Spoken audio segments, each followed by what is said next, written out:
என்ன கேட்டீங்க? சமைக்கிறேன்னு சொல்றீங்க. சமையல நான் அவ்வளவு கஷ்டமான கேக்குறீங்க? சொல்றேன் கேட்டுக்கோங்க.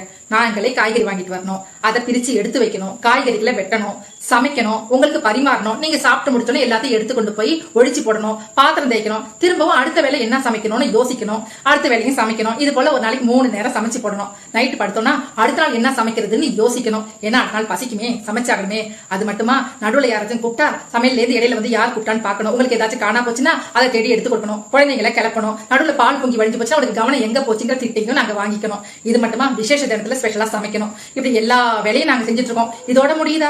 சர்க்கரையில எறும்பு வராம பாத்துக்கணும், எதுலயுமே வண்டு வராம பாத்துக்கணும், சாம்பார் பொடி, ரசப்பொடி, மிளகா பொடி எல்லாத்தையும் பார்த்து அரைச்சு வைக்கணும், எதுவுமே காலியாகாம பாக்கணும், சாப்பாடு மிஞ்சாம பாத்துக்கணும். அது மட்டும் இல்ல, அடுத்த நாளுக்கு தேவையான உரைய ஊத்தி வைக்கணும், மாவை ஆட்டி வைக்கணும். இப்படி வரிசையா சொல்லிக்கிட்டே போலாம். என்ன சமையல நான் அவ்வளவு ஈஸியான வேலையா?